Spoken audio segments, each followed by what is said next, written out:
basically just started, my mom used to make them. She had a recipe from my grandmother who used to cook for a kosher kitchen in the Lower East Side of Manhattan.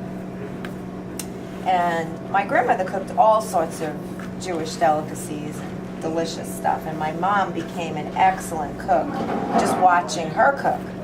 So, and I just grew up basically at my mom's table, you know, talking over the day and watching her either roll knishes or make kreplach or blintzes, matzo balls, I mean, anything and everything. And, you know, we just, that's kind of how we communicated. I'd watch her cook and do these things and, you know, tell her about my day.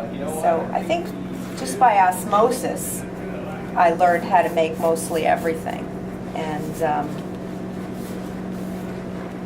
And certainly learned how to make the knish that way also.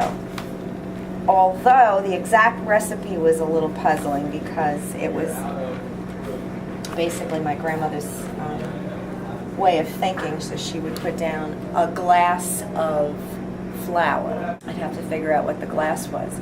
So that took me a while. Mac and I, my husband, would always go shopping at the farmers markets in the area, specifically the Saturday morning market in St. Pete, which is huge. We'd always get our produce and everything. And we're walking around one Saturday shopping and looking at all the food vendors. And Mac says, you know, I bet you could sell your knish here. And I just looked at him like, are you serious? And he actually was serious. So we talked about it for the whole week, and then the following week we brought samples, and the market managers really liked them. So it started out kind of like as just us discussing this and thinking, you know, we could do like maybe a little part-time business on weekends. And then it just exploded. We had such a good reaction to it.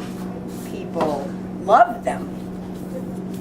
And the people who knew what they were thrilled because it was a whole nostalgic thing, you know. They remembered growing up with them and eating them in different parts of the country and were thrilled with them. And then we had a lot of people, young people, who had never heard of them. So we basically had to educate them, and I mean, they'd walk up with their little southern accents going, what's a knish? Which was kind of funny to us, but we explained, and we kept explaining. And then finally we got a sign, what's a knish? And that explained it all. I guess the name Brooklyn Knish came from the fact that Mac grew up in Brighton Beach, Brooklyn, and his very favorite thing would be going to Mrs. Stahl's knishes and eating his favorite knish, and then going down the street to a hot dog place, a deli, to get a hot dog. And Mac, being a little chubby kid, food was very important for him. So he has very fond memories about Mrs. Stahl's, and basically when I met him, that's all he talked about.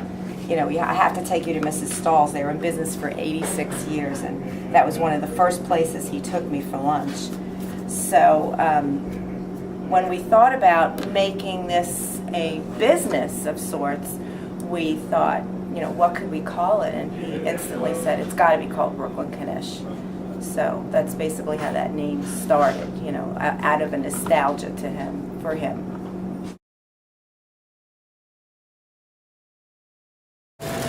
These are the most wonderful things known to man. I've been eating these for 3 years, and I didn't even know what a knish was until I saw them at the Saturday morning market.